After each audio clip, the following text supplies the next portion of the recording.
Can you believe that there are people dreaming about going to the Saturn even before Apollo 11 was on the moon? Well, Arthur Clarke and Stanley Kubrick are two ambitious men who make their dream into reality by writing book and making movie. 2001, A Space Odyssey is a book and a film released in 1968. It's a story about aliens and space adventure. 3 million years ago, a monolith created by the alien civilization enlightened the hominids' wisdom in Africa. 3 million years after humans discovered the monolith on the moon, it immediately emitted a radio transmission to one of Saturn's moons when it was exposed to sunlight. Therefore, the mission Discovery 1 was sent to Saturn to investigate. There were 3 conscious crew on the ship, David, Frank, and an artificially intelligent computer, HAL 9000, which maintains the ship. The rest of the plot is really interesting, so I will not spoil anything from here. If you ask my opinion, I would say it's definitely a book worthwhile reading, even for non-SF readers. There are many impressive elements in the book, even though there are also weak sides. First of all, I have to say it's the most imaginative book I have ever read. Even though it's a book written 60 years ago, it's still more imaginative than most of SF in the world. The description Clarke wrote about the space, the Saturn and its moons, and the way people live in space is definitely impressive.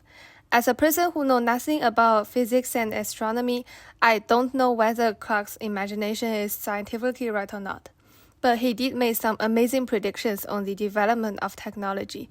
For example, the electronic tablets that astronauts use to read news in the spacecraft, they look just like Apple's iPad, and the rotation of a platform to create gravity.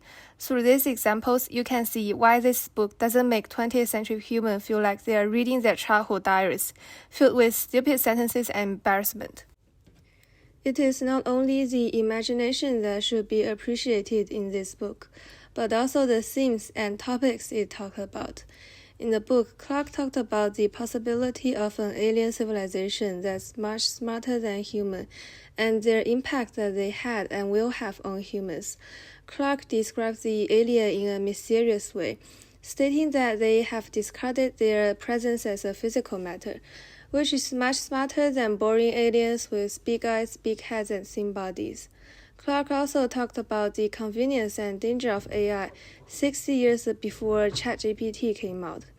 In the book, the AI computer HAL had control over every part of the spacecraft, which makes it really convenient for the 2 astronauts because he can detect any malfunctioning part of the spacecraft and warn the astronauts.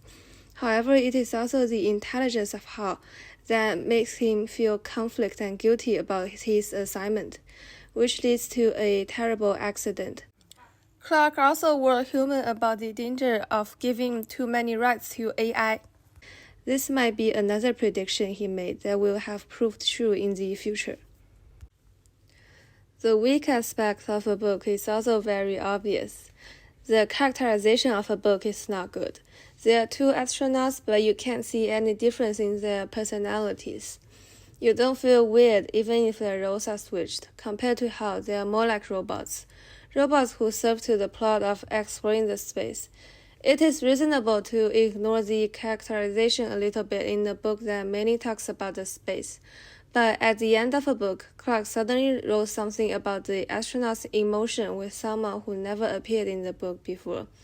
If there wasn't a 2010 Odyssey 2, I think this part is totally meaningless and embarrassing.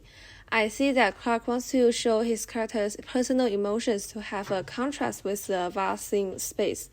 However, his lack of ability to characterize his astronauts as a living person made him fail in this purpose.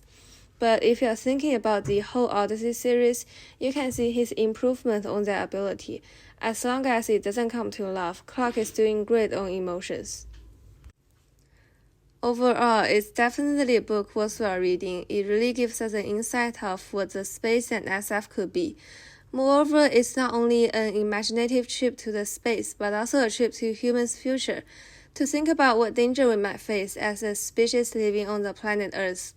I also recommend watching the movie after reading the book, to see Kubrick visualize his imaginations and to feel the beauty of the space odyssey.